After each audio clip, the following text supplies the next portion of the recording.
This is Intentional Conversations. It's a virtual community podcast, and I am Dr. Nika White. I serve as your host of today's podcast, and I'm super excited to share this time with each of you. As you're joining us today, please feel free to use the chat area. Let us know where you're joining from. If you would like to also make sure that you can remain in contact with members of this community, I invite you to share your LinkedIn information. This is an opportunity for us to not only spend time together today, but how can we build relationships among those of us who care deeply about this work of diversity, equity, and inclusion. Seeing lots of folks join in. I have members of my team that are supporting today, and I'm so appreciative of them. So I want to say hello to all of my teammates. Thank you. Okay, so we're going to go ahead and get started. As I mentioned before, I'm Dr. Nika White. I serve as the lead principal consultant of NWC, and I am being supported today by a number of my teammates who are ensuring that our time will be maximized. And so let's just go ahead and advance to the next slide. And I will give you a little bit of information about what you have to look forward to within the upcoming weeks and future podcasts. And so on Friday, April 16th, next week, we're actually going to have Carly Hawk to join us. And that intentional conversation, we're going to be discussing conscious and inclusive leadership. She just released a new book, and I look forward to you all meeting Carly. And then the week following, April 16th, we have another phenomenal presenter that's going to be sharing space with us, and her name is Bernadette Smith.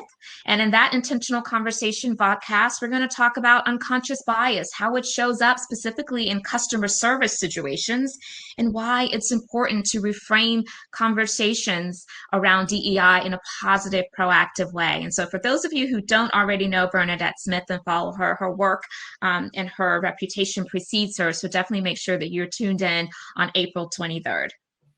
Next slide, please.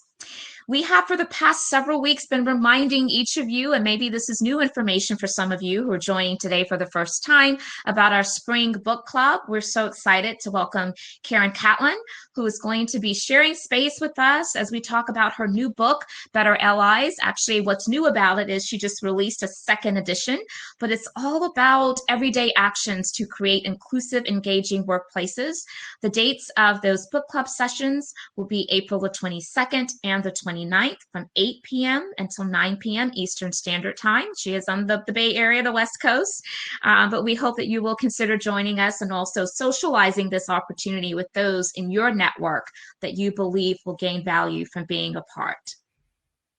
Next slide, please. Now, it gives me such great pleasure to introduce our guest co-host for today. He is not a stranger at all to NWC. We like to call David Ryan a friend of NWC because he has certainly been supportive of our efforts, and we are just so excited to also be connected with him and supporting his work. So I want to give him a formal introduction before I then invite him to unmute and just to greet us in his own way. So, David Ryan Castro-Harris, all 5 names for the ancestors, is the son of Bian and DP, the grandson of Ruth and Yolando, and Ruth and Jesse. As the founder of Amplify RJ, he is building a digital platform to share the philosophy, practices, and values of restorative justice. Now living in Los Angeles with his wife, Wendy, he leans on the training from his elders and his experiences doing restorative justice work in Chicago schools, community, and criminal legal settings to share knowledge and create experiences that help folks across the world understand restorative justice as a relationship-centered way of being, not merely a program for addressing harm. And we're going to really unpack that today. Outside of restorative justice, he's always down to talk NBA basketball, gourmet donuts, or explore the fundamental nature of reality. I love that, fundamental nature of reality. So welcome, David. Ryan, we're so glad to have you here today. I'm going to refer to you as David because beforehand you said yes. While I do like to make sure that all of my 5 names are in there for the ancestors, call me David. But we're just thrilled that you're here. And so thank you for accepting our invite. I often say it makes us feel seen, valued, and heard when our guests are willing to give up their time to share with our community. So we appreciate you for that. And I want you just to greet the audience and maybe share your DEI story with us. Let us know some things that perhaps we would not be able to know about you just from reading your bio. Yeah. Well, thank you so much. It's funny, like I know I wrote that bio, right? But it's funny to just like to hear it read back to you. My name is David Ryan Castro-Harris. All 5 names for all of the ancestors, right? And I think that's important to share for a couple reasons. One, I like to let people know who I am, and I think it takes away the mystery right off the bat. A lot of the times, I'm Black and Filipino, right? And when I think about the experiences that my ancestors had coming to this country, right? Whether that was on slave ships as cargo before any of us can remember, or on as a result of like U.S. imperialism in the Philippines. And then my grandfather was in the Navy, and he brought my mom's family over here in the 1970s. Doing this work for me is about getting justice for my ancestors, as well as building a better world for future generations, right? My children will be Black, Filipino, Salvadoran American. That's where the Castro comes from. My wife and I both hyphenated our last names. And so when I think about doing this work, it's about making sure that, we're righting wrongs and building that better world, right? And I think that encompasses what restorative justice is so well. I think about restorative justice, and I know this is the first question, but I'm going to like tease a little bit right here, and then we'll dive deeper into it. I think restorative justice is so much more than just like that repair of harm process, but what are we like proactively building and maintaining as far as relationships goes to prevent future harm. And I think like there's an immense crossover with DEI, similar values. And I think I'm just really excited to be able to have this conversation with you.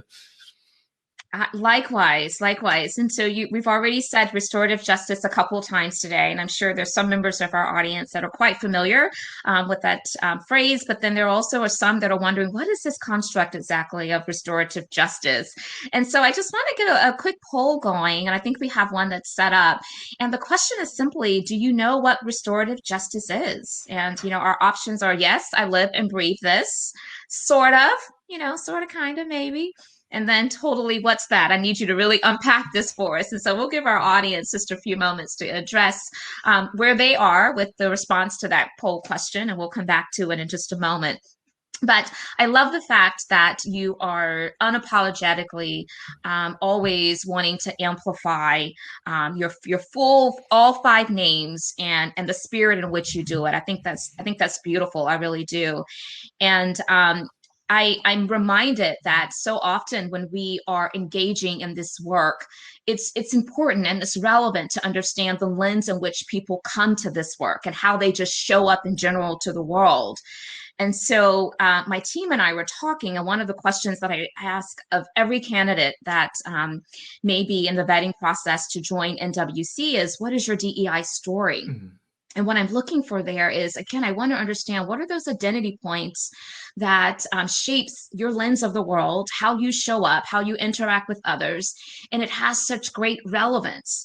And so I appreciate you giving us a glimpse of that, because I think that it certainly has a lot of relevance to the work that you do and why you're on this journey as well. And we look forward to learning more about that as we continue ahead. So far, as I look at the poll, we have about 90% of people in this audience that says they sort of know, what restorative justice is. So I want you to, David, let's dig a little bit deeper into that. You've given us a very high level, but let's now peel back all the layers and talk a little bit more in depth about restorative justice. Yeah, and I'll admit, I'm the one person who said, yes, I live and breathe this on the poll. I wanted to feel included and participate as well.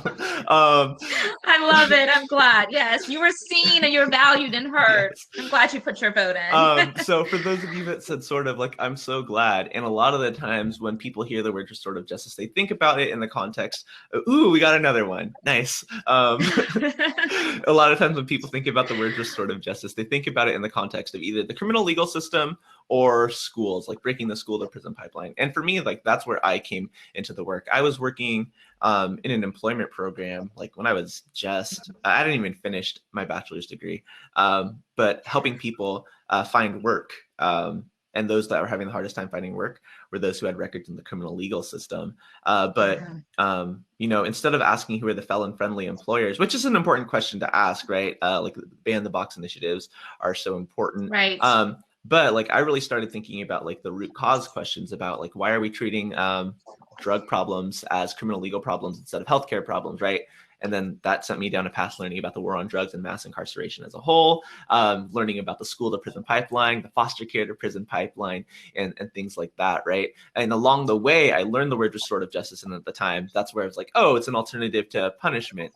But as I learned more about this work and learned from elders and people who were doing this work in community, it was so much more about ancestral values of interconnection, right? How are we both proactively building and maintaining relationships rooted in equity and trust, as well as repairing relationships, right? The shirt I have behind me, it says interconnected, right? And it's got these words across that are used in indigenous cultures all across the world, right? For my ancestry, right? Ubuntu, right? Many people may be familiar with that phrase, like I am because you are, or a person is a person through another person, right? We're connected.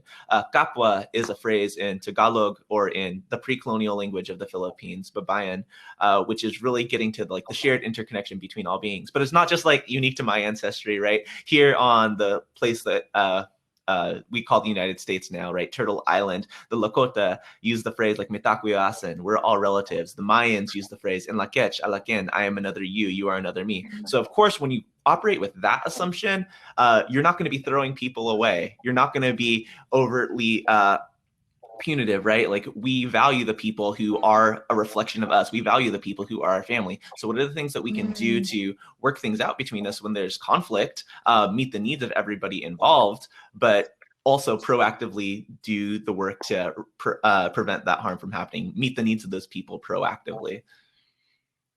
I love it. So it's prevention, but it's also about when we do find ourselves not meeting the mark, if you will, how are we responding in that moment? And are we responding in a way that leads to repairing of the relationship, or to make sure there's no looming negative effects and that the level of respect continues to show forth? And so I think there's a lot that many of us can learn from what you're sharing with us today. And I love the shirt, by the way. Do you want to tell us how perhaps if people are really interested in them, how they can get them? Because you have product. Yeah. Well, the one you're wearing too, David, the one you're wearing too, we like it as well. But the interconnected shirt in the back that you referenced just a moment ago, and I see that you have product behind you. Oh yeah, that one is that one is the ones that are behind me are available on I think it's like amplifyrj.threadless.com. And this one I bought from somebody else. I don't remember who, so I can't shout them out. I'm sorry. It's very soft. And I can't see it fully. Oh, it says decolonized. It's stylized as the dollar. It's stylized as the Dodgers logo though. Yeah, no, I love it. I love it. Decolonize. And you talked before about the prison to pipeline, pipeline to prison, and then all of these situations that are showing forth right now around when you think about the workforce and the opportunity in terms of the workforce. There's so many people right now that I believe are not in the consideration set because of their past, issues where it has put a stain on their record.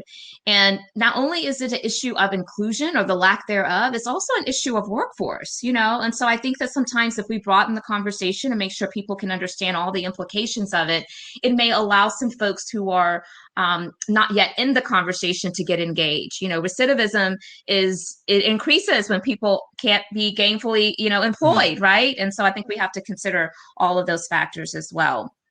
So how can restorative justice improve our workplaces? Right. Yeah, that's a great question. And, the way that I frame restorative justice, it doesn't belong any one place. It belongs wherever people are in relationships. And so do you work with people? Yeah, right. Exactly. Like conflict is inevitable, right? There are always going to be times where we are going to be in conflict with people or harming each other, right?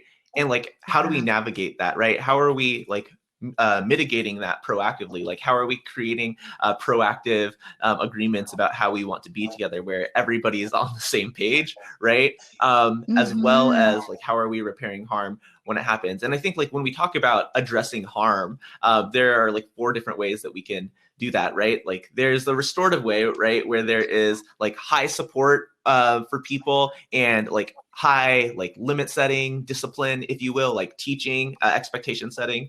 Yeah. There's like a punitive way where there's like no support and high limit setting expectations. There's like a neglectful way where you're not doing either, or like there's a permissive way where like it's just support, no limits or expectations. And you know, I think each of those has their place, right?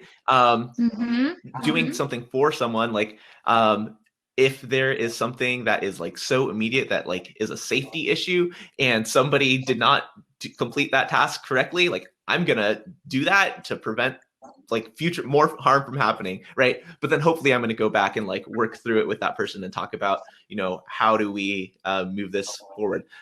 You know, doing something to someone like might be what's needed to immediately stop the harm, right? I am someone who like a lot of the times you can think about restorative justice as like hippy dippy, like peace and love, and I think that's true. That's a fair characterization a lot of the time. But I'm not someone who's like totally anti-violence.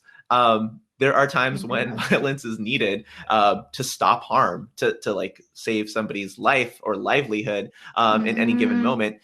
Or there are times where you can do neither, like just be neglectful, because that's all you can do. I think especially as a person of color working within an organization to survive another day, right? I think about a time when I was in college. So this was before work, but I was in college. I used to bike to school all the time because I didn't have a car, and my hair was like this, right? And so when I wear a helmet and I take the helmet off, my hair goes everywhere. And normally before mine does too, but I don't ride. But right? Mine does too. Yes. But so normally before I would like go to class, I would stop in the restroom and get cleaned up. On that particular day, I showed up a little bit early because I wanted to ask my professor a question. So I, you know, dismounted, went to the bike, like went to their office before I went to the restroom, and like him and I, he was another Black man. So like we were just having a conversation, but my program director, who was a white woman, like walked by the office and like took a look at me and said like you need to get a haircut now. And for me, like it was easier to actually just get a haircut than like, you know, like to work that out, right? To navigate that conversation. Yes. And so like there's a place for like all of those responses, but like I'm never talking to that person again, right? Like and I didn't, like through the rest of my time there, like there's still some kind of resentment. So like as I'm trying to be this way, I'm still working those things out, right? I'm not perfect in this, but like, you know, wouldn't that have been the ideal for us to be able to have the conversation about like, hey, the way that you framed that was not great, and was my hair like out of line? Probably, but why is the response go get a haircut? Why isn't the response like, hey, David, you want to stop in the bathroom and get cleaned up, right? There's something there. Yeah. No, I love that. I love the example. I think that it helps us really to connect, especially as we think about our own personal experiences, where all of us can probably tell many stories of how we found ourselves on the receiving end as victims of microaggressions and assumptions, and you know, that's damaging, that's harmful. You know, you've used that word a couple of times today, and so I want to dig into that word specifically, because I think that for some people, they may not necessarily assign their actions and their behaviors, especially again, these micro inequities, these microaggressions, and I like to say subtle, you know, forms of exclusion, because there's nothing micro about microaggressions, right? But how in which they have these negative implications that are really harmful. They're harmful. I mean, some people really will dismiss them and feel as though, well, I didn't, you know, there was no intent behind it. But the reality is that it creates harm. And as people, as humans, bias is going to creep in. It doesn't make us bad people. It makes us human, but it also doesn't exonerate us from the consequences of our actions. And so what I love about the restorative justice model is that it causes us to pause and reflect and to think about what is the ultimate goal. And part of that ultimate goal is to try to, again, restore the relationship, keep the relationship intact so that people are able to continue to navigate in life in a way where they feel still valued, accepted. And so I love the analogy that you brought of the personal story that you shared with the hair situation. So what are the restorative justice responses right now to the anti-Asian violence that we're seeing? Can you talk a little bit about that? So, when you think about the framework of restorative justice, you think about, responses to harm. And you think about like, how are you meeting that? I think to back up just 2 steps, right? A lot of times we frame restorative justice in opposition to a punitive way of addressing harm, right? Where when you're doing a punitive approach, it's asking, what rule or law was broken, who did it, and how can we punish them? And it's not really taking care of like the people involved. It's just saying like, you did a bad thing, you get this punishment. Who cares about like the person who was harmed or the community in the situation? With the restorative approach, we're really looking to address the needs of everybody involved, right? So when we're faced with harm, it's what happened, who was impacted and how, right? Both the person who was harmed, the person who caused harm, and the community, right? And I think that's really relevant right now. And then like, how do we respond to those needs to make things as right as possible? And whose responsibility is it to meet those needs? And so when I think about the uptick or increased visibility and awareness of anti-Asian violence, right? Because it didn't just start a year ago. It didn't just start at the beginning of this year. I think about, what are the needs of everybody involved? Earlier this week, there was news coverage about a Chinese man who chose to remain anonymous, who was punched in the face by a white man up in Oregon. And he asked for that man to go through a restorative justice process instead of incarceration. And the person is now involved with the I think it's like the Oregon Chinese Coalition. I think that's the name of the organization. I want to properly attribute that. If you look up Oregon Chinese Restorative Justice, it'll be the first news article that pops up. But I'm sure. What they're doing in that process is making sure that the person who caused harm is getting the education and then like making the repair within the Chinese community around him as a whole. And I think, outside of that, community is supporting the person who was punched, right? It's not always the case. I think in an ideal world, it's the case that those people come together, and that might happen down the road. But, what are the needs of this person now? Restorative justice asks those questions. When the shooting in Atlanta happened, the next day for me, my response to that was like, what does my Asian Pacific Islander South Asian community need, right? We need space to be together and process together, right? So Amplify RJ opened up a collective healing space, collective grief space. And, we had hundreds of people come through over the 3 sessions that we offered because, people needed to connect with each other because so many people around them weren't acknowledging that anything was going on, right? And I think like that is violence on top of violence, right? Like I'm not always a fan of the phrase like silence is violence, but like in this case, right, when something awful has happened to a community that you belong to, like you feel that, you carry that, like as a Black person as well, right? Like the week after like all that time after like George Floyd was murdered, or when Breonna Taylor was murdered, or when Ahmaud Arbery was murdered, and I'm just talking about the things that happened in 2020, right? Like we feel that, right? Like that's my cousin, like that could be my cousin, right? That could be my uncle, that could be my sister, that could be like, right? Like, and so like having other people continue to navigate life as if nothing happened, right? It feels isolating. And so like that served that need for our Very. community, right? Holding those spaces. And I think like right now, what we're trying to do is move from grief to action, and educating folks. And I don't know if Natasha's going to be able to drop this in the chat where, we're going to be running a series on Saturdays for they're community facing, but everybody is welcome, right? Everybody, not just Asian folks.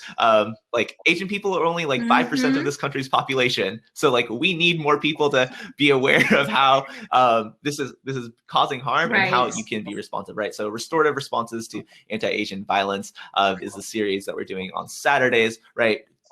Framing, like teaching the framework of restorative justice and how that applies, talking about like restorative responses to or restorative interventions and community responses. That's what's happening next Saturday. And the following Saturday, so much of this is like relearning history, right? Like we don't know, like, and I didn't know, right? So much of like the history of my people because like it wasn't taught to me in school. Like I have a friend, Dr. Sandy Kim, who will be teaching us. She's a critical race studies professor out of Cal State LA. Shout out.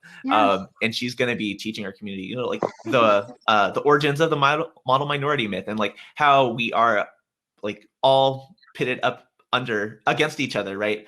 Under white supremacy, right? So like unlearning anti-Blackness, under white supremacy, and like unlearning the model minority myth to like figure out how we can all like work together to, dismantle white supremacy and build equity. No, I so much of what you just said resonates with me. I love the collective grief space. I am aware that oftentimes when some type of crisis happens that unifies so many people, people feel called to action, and rightfully so. And I think that one of the things that maybe if we aren't careful, we aren't mindful of is the need to just create space for people just to be and to know that they're supported as they're processing, And so I love the idea of the collective grief spacing. And yes, we will make sure that all that information is shared into the chat as well as the follow-up email today so that this community can be aware. And so I want you to give us a couple examples of restorative intervention models or ideas, as well as restorative response ideas, just to help us all again to level set around this concept of restorative justice. I think about intervention as stopping harm, right? And then like responses like addressing it after the fact. A lot of the times when I'll bring it back to the example with my hair, right? Like what would have been a restorative intervention in that space? It would have been like my professor, like stepping up and saying, hey, person, I won't say her name, like let me talk to you about like why that's problematic. And then like he did check in with me after the fact, right? But like I would have appreciated him standing up and disrupting that and saying like, hey, like that's shady. Right. And like there's also a recognition that like that person was his boss as well. Right. And so like there's a power dynamic in yes, yeah. Right. Power dynamic. And so like it looks like how are we stopping harm? Like when we think about needs when harm occurs, so much of it is like how do we stop the harm, and then how do we respond to those needs? And so there are lots of different ways that harm can be mitigated in any of the circumstances. I think right now I'll rely on Hollaback's 5Ds of like I think like bystander intervention, which I could go pull it up, but it's something around like distraction, delay, direct, and then there are two others that you can look up or somebody can drop in the chat, right? Yeah, and our team is very familiar with Hollaback, and so certainly we'll place that information into the chat. I know that a lot of people have taken advantage of the bystander trainings, and so yeah, thanks for introducing that source to this community. That's the way that we stop things, and like in those situations, like that's what I'm saying, like sometimes violence might be necessary, right? Like I think sometimes like you think about like doing things for people, right? And you can take it down to like kids playing on the playground, right? If two kids are fighting, like I'm going to like put my hands on them and break them up, right? Like if my little niece or nephew are, going at it, like I'm going to put hands on, I'm not going to like punish them, right? But like in that moment, I'm going to do what it takes to physically stop the harm, right? You're going to And then I stop the think you get harm. to rely Yeah. on the relationship or start to build a relationship after the fact and say like, hey, let's talk about what happened. What happened from your perspective, right? What were you thinking or feeling at the time? What do you think the impact of your actions were on the other person? What would you do differently? What are you going to do moving forward, right? What are you responsible for in making this right? That's the restorative response. And like that Yeah. that line of questioning translates to almost every incident of harm that you can think of. And of course, there's nuance to that. And like there's nuance to constructing the conversation and like approaching the conversation and preparing somebody to have that conversation one-on-one and like together. But like in general, that's the framework. Yeah. And so I'm curious, David, I would imagine that being so closely connected with this work of restorative justice, that you may sometimes run up against some opposition or some skeptics. And so can you just talk about how you navigate those conversations? And usually when those concerns or the skeptics come forward to voice their opinions, what are they saying? Why is this hard for them Yeah. to embrace? I think a lot about how we're all socialized into, I'm going to make the blanket statement, we're all. I imagine most of the people here are living in the United States or Canada in Western society, right? And grew up under like a societal, a society like structured to benefit white people, right? A white supremacist structure, not like marching with the Klan, using like throwing racial slurs all over the place, but white supremacy being where whiteness is normalized, seen as better.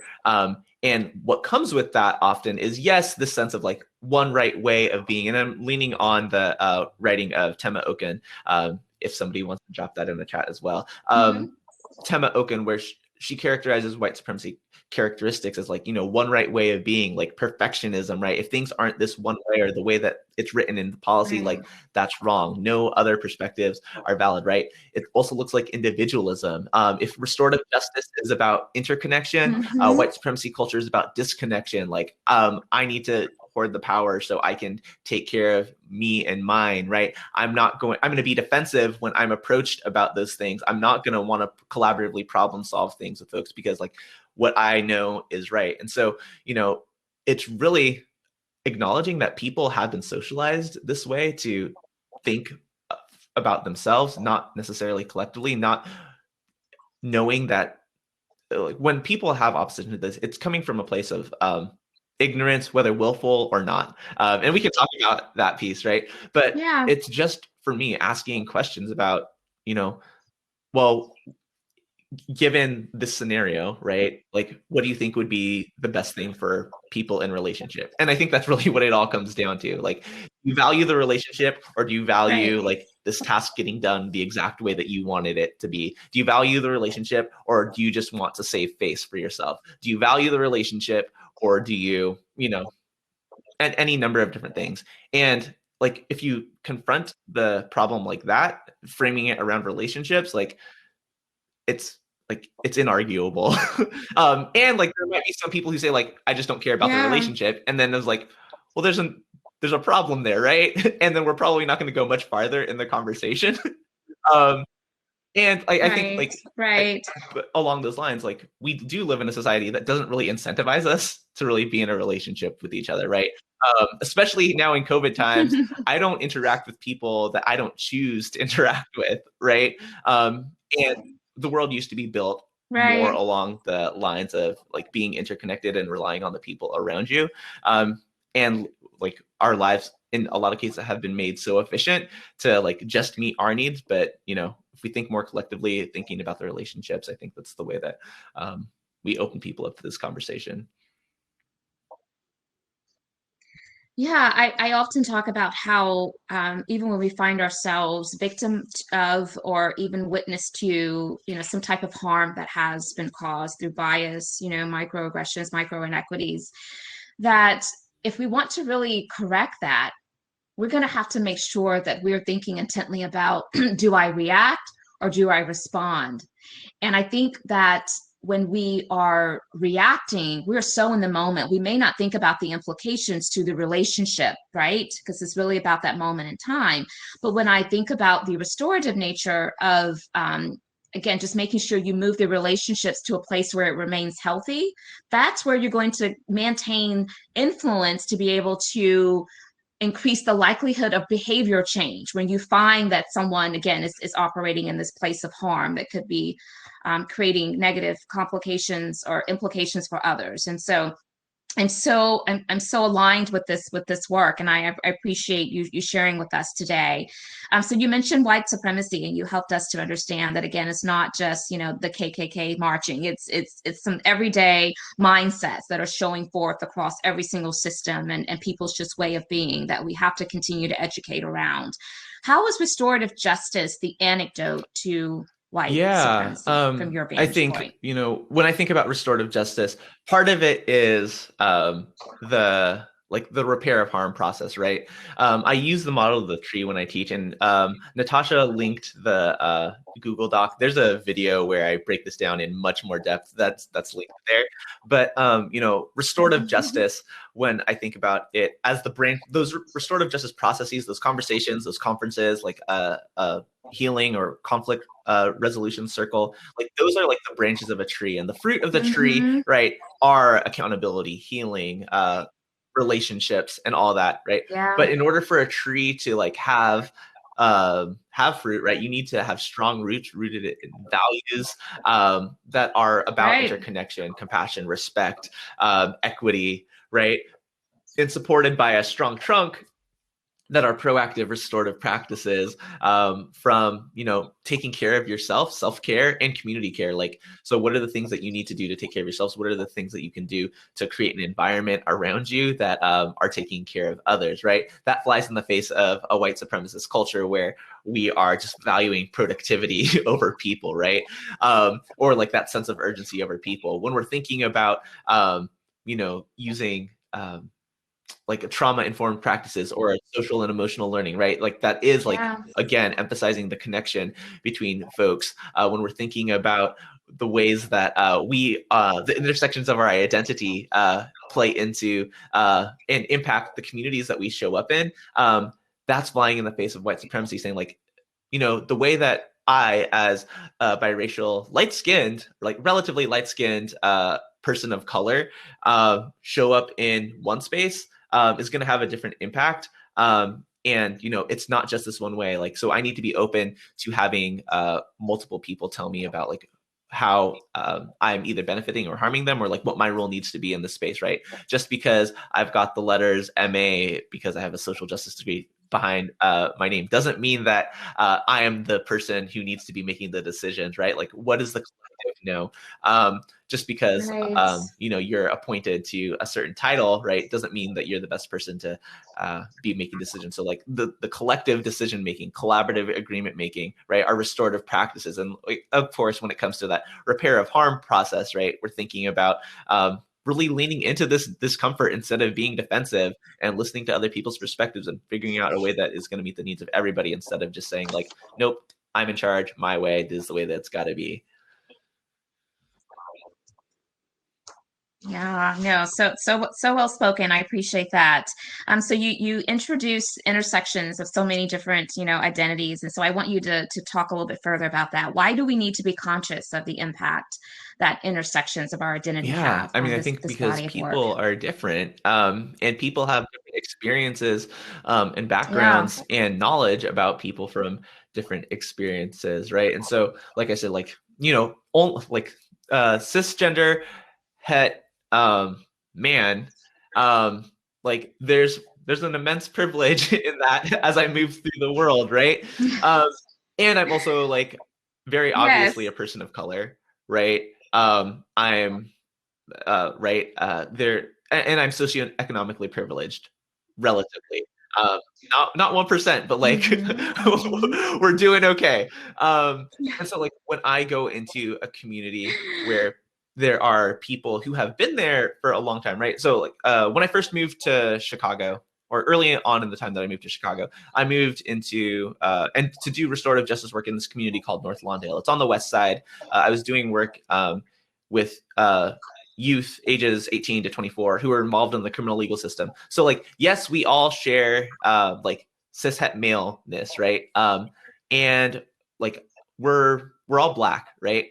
But like I don't get to relate to them in the same way because I don't have their same lived experiences. And so like the impact of me showing up and trying to say like, this is the way that things have to be because this is the way that I saw them, this is the way that I experienced them. Like now this is what's going to work for you. Like isn't going to work, right? And they're not going to necessarily respond to me in that way. Like I can show up as myself and share my experiences, but like I also have to be aware and listening to the way that that is landing for them, and open to hearing back from like what they need, right? It can't just be like, I have this one right way of being and I have the answers for all of you. And if you just do what I say, this is going to solve all your problems. That doesn't work. And it's like, if you think about like the intersections of your identity, right? Around like the things that are visible and maybe not visible, you are going to experience the world differently. Like we can think about like disability, right? We can think right there, or mental health, right? We can think about the ways that they're like I'm still privileged because like I don't have to think about navigating the world as a person with disabilities or a person with like significant mental health challenges. I'm just going to move through the world, and if I don't consider those things, I'm going to make decisions that are excluding people or like putting up barriers for people to fully participate or reap the benefits of like whatever programs I'm putting in, whatever services I'm providing. It goes on and on. Yeah. And let's face it, we're not a monolith. No one population of people are monolith. And so we have to think about those different identities and how they intersect. And many of you in this community are familiar with Kimberly Crenshaw, who is the legal scholar that coined the phrase intersectionality. And it has certainly so much relevance to, the work of inclusion, equity, and restorative justice. And so I want to get your thoughts on how in which you're seeing, or maybe you have read about how restorative justice approach is also operating within our criminal justice system. Yeah. Can you speak a little bit to that? Where are you seeing it show up specifically, and what's been maybe the pushback, and how have people been able to see the value of Might restorative be justice? surprising for folks, but like I'm not really a proponent of restorative justice in the criminal legal system. Yeah, restorative Talk to us justice, about that. being rooted in indigenous values and ways of being, doesn't belong in a space that's colonized and built to control racialized bodies, right? And I think, and like I have lots of colleagues who are doing this work within the criminal legal system, and I respect them for their efforts.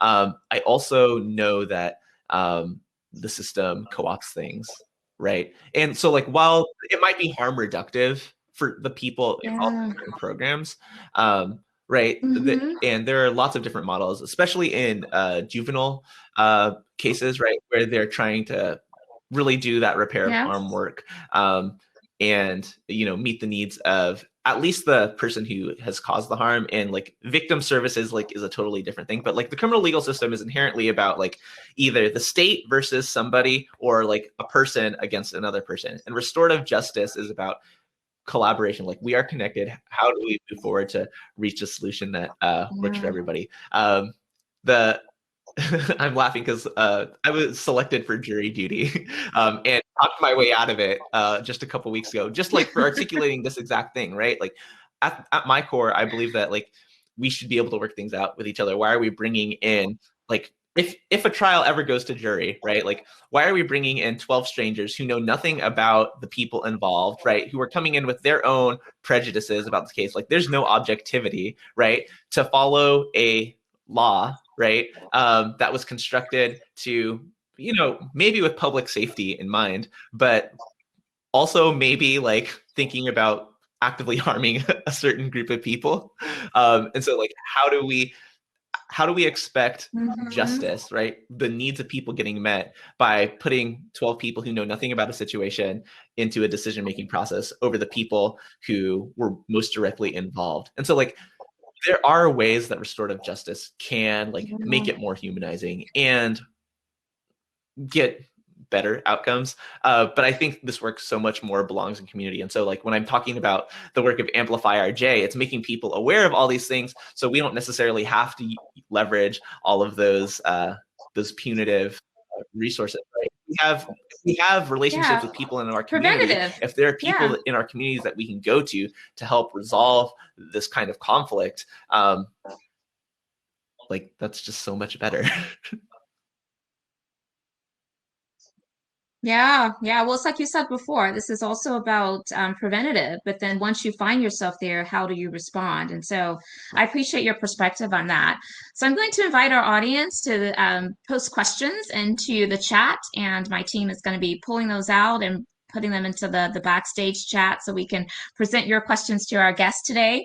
So while you're thinking on those questions, I do want to approach another topic with you, David. And you and I chatted a little bit about this before we started today's vodcast, but that is in your work and in my work, we often find this tension point between those who have been at this work for quite some time and they're well educated on the challenges, and they really now want to see that energy be put Mm-hmm. towards impactful, meaningful action. And those Mm-hmm. who are not as far along, and the tension between, you know, trying to hold the middle, right, hold the middle, and to make sure that we are recognizing that people are at different places within their journey. And one of the things that you said is, and I'm paraphrasing here, this is not your words, you were so eloquent with it, but you said something to the effect of, you can't go as fast as your slowest person, which means that, you know, we do have to find some way to not continue to hold up the process, but there's also a lot of value into building the foundation and to educating people and making sure that um, you know, there's you know, the conditions are ripe for people to be able to emerge stronger, you know. And so how do you reconcile the two, and how do you really navigate those tension points in the work that you do with the people that you do it with? Because I would imagine that the people that come to your sessions, well, most times they're probably self-select. They know Yeah. what they're getting themselves into, and they want to be there. But then you also go into organizations who may say, hey, this is our formal learning and development. We need you all to show up. So how do you manage the tension points between those two populations of Yeah. people? And then all So those in between. when I do my presentations around this question particularly, I throw up a meme, and I'm not sure if you're familiar with the meme about like LeVar Burton's character from Star Trek being like, nah, or like, yeah, right? And so like the nah piece is, you know, Yeah, yeah. like mandated implementation of restorative justice, right? And then like, yeah, is like the communal nurturing of Yes, restorative yes. community. Sorry, the nurturing of restorative community. And, you know, if self-determination is one of the values and assumptions of restorative justice, people being able to like voluntarily participate in these processes, like you can't mandate restorative justice practices. Like you can't mandate people to have this mindset shift, right? You can only create the conditions, right? And so that means equipping people who are actively wanting to learn with these tools and strategies, and the training and the time. I saw someone in the chat ask about like mentoring, like the mentoring opportunities, those learning opportunities, to grow in this work and invite others into it, right? Because when you start to work in a more relationship-driven way, I think most people are going to be more open to that. And I think if you're a leader of an organization, like, because like we acknowledge that like the hierarchy still exists, like you get to set the vision, right? And like you're inviting people to Yeah. join your vision. And if they're not on board with your vision, I'm not saying that like you ask them like on day one, but like it's probably that like you're not going to be the best fit for the work that we're trying to do here. So like, what is the space that you want to continue to do whatever work that you're doing, right? Because like that's just not in line with the way that we're Yeah. moving. And so it doesn't mean that that happens overnight, right? A lot of times people think about, oh, like we need this, like we need DEI, we need restorative justice, we need all this, and like we need it tomorrow, right? Like that doesn't happen for anybody. Like I shared on our previous Right. conversation, like, you know, white supremacy Mhm. culture has been on this continent at least since 1492, right? It's not going away tomorrow. This is work of 7 generations, right? The Great Law of the Iroquois, the Haudenosaunee people in the Northeast New York area, right? Talk about, you know, making decisions that aren't just benefiting us immediately, but what is the groundwork that we're laying to make decisions that are benefiting people like so deep and so far into the future, right? And how are we leaning on the wisdom and experiences of people who've come before us, right? The Indinkra idea of Sankofa is also that same thing, right? If you've seen the symbol of the bird with its head turned backwards with its feet facing forward, carrying an egg, right? Like it's this idea of go back and get it, like knowing your history so you can make decisions that are best moving forward. Um, Oh, absolutely. That historical context is huge, just huge. And I appreciate what you said about equip people who are ready. Not everybody is always ready at the same time, but for those who are ready, let's equip them and let them go. Fly and be free to start, impacting change where appropriate. So, no, I really appreciate that. So we have a number of questions and about 10 minutes left. And so I want to make sure I get through as many as I can. And I'm going to start with a question from Marcel. How would you describe the difference between restorative So justice I and will point people transformative to Generation justice? 5, which is the group of folks based out of the Bay Area who developed the framework for transformative justice to like go deeper on that. On the surface, I'll say restorative justice often looks Yeah. at like the incident of harm, right, and the relationship between people. Transformative justice is thinking about like transforming the conditions under which that harm happened. That's the short and sweet version, but go check out Generation 5. Thank you, Natasha. That's great. Awesome. Fantastic. Yeah, the team is really fast. And so thanks for sharing all these resources so quickly. So this question is actually coming from Natasha. How can Yeah, I mean, I DEI and think restorative justice restorative work together? justice, when we're thinking about like the assumptions that we're making about like the core self and everyone is good, wise, and powerful. Human beings like want to be in good relationship.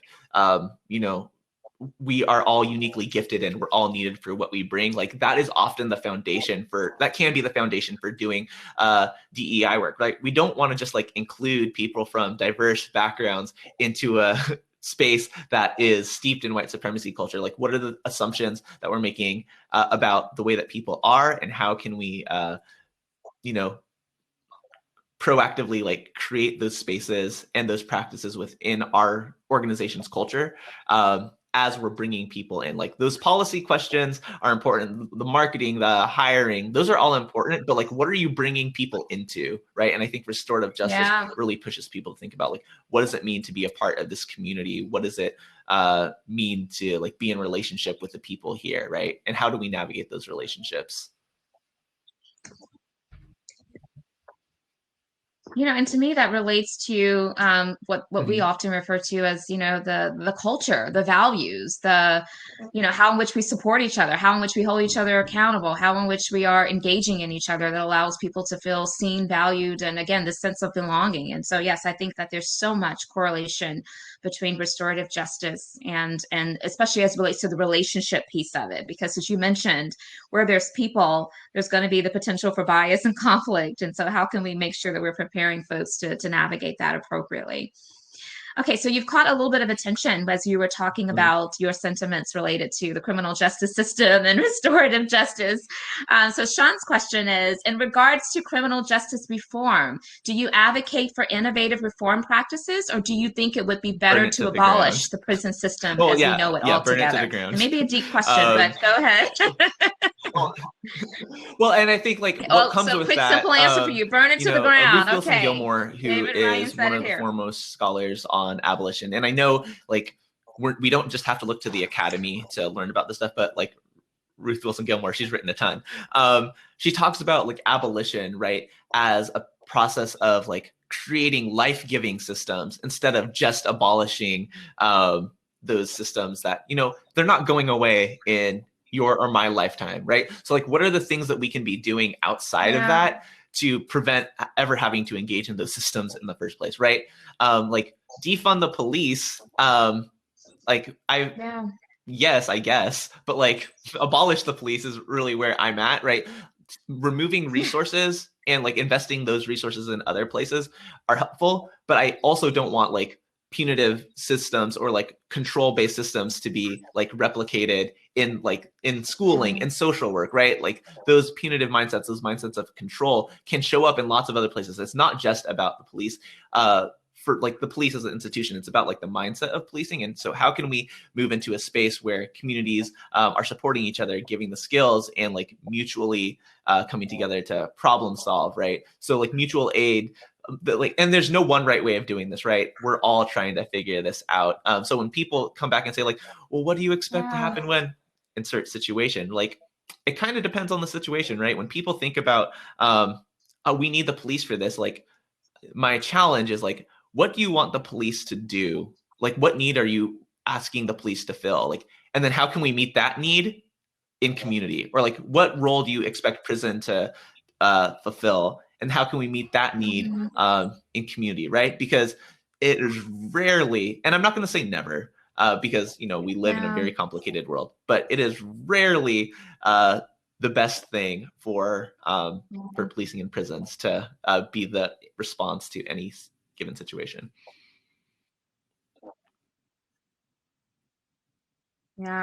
Yeah, appreciate your perspective. So this next question is from Anne. Is there a particular community in the U.S. that you believe uses restorative justice proactively in a way that would eliminate or minimize significantly the need to I think we're all trying it out, right? System? I think we're all. Do you know of any? And so I can highlight in our own way. I think it works best like in the ways that I've seen it like work really, really well are super micro. You can talk about how, and because when things get scaled up, because I can think about like restorative justice projects in Chicago, Oakland, Minnesota, Florida, where like the things that they're doing are harm reductive, but like not necessarily proactively meeting those needs. That kind of stuff happens in the context of small communities and relationships. So I can think about like the CAT 911 community, like here in LA, like the community's alternatives to 911, right?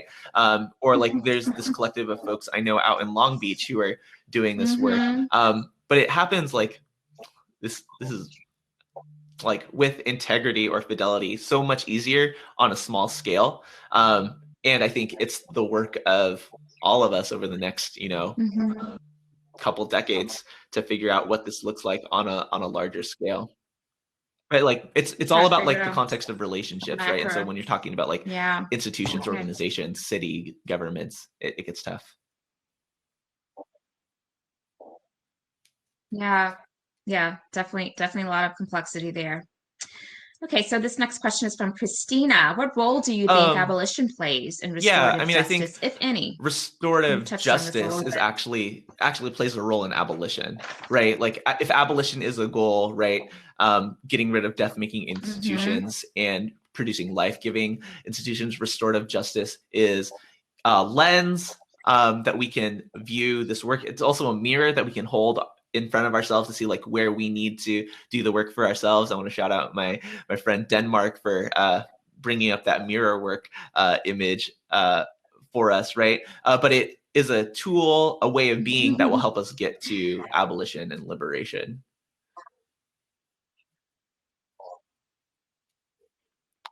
Got it. Fantastic.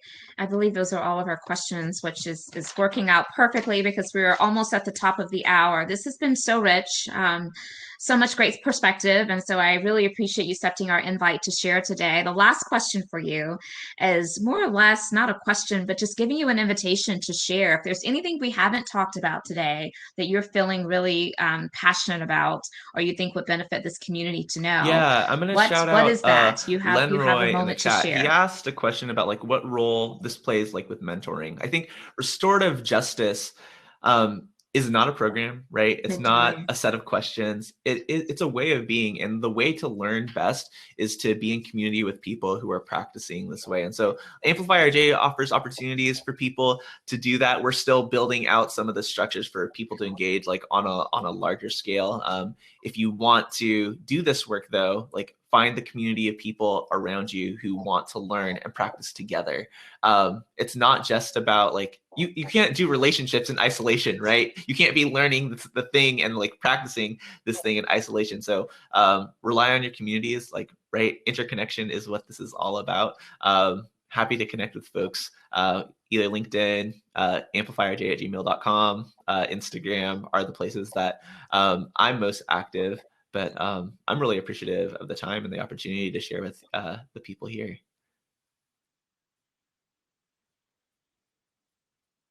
Well, we're so grateful. We know that you're in the West Coast, and so there's obviously a time difference for us in the East Coast. But we appreciate you rising early to be able to spend this time with us. And thanks also for bringing us back to Linroy's question. I think somehow I missed it into the chat. It was one of the first ones that came through. So thank you for that question. And I love how you articulated it. I think early on, before the podcast started, you talked about it's a way of being and moving through the world, and I just thought that was so beautiful. And so. Thank you, David. Thank you kindly. I want to say all 5 of your names as we close out. David Ryan Castro-Harris. Thank you so very much for joining us today, being a part of this conversation. And I want to thank all of our guests that have also contributed to this hour with your questions, your chat, your resources. And we hope to see you again next Friday. So enjoy your weekend, everyone. Thanks, David.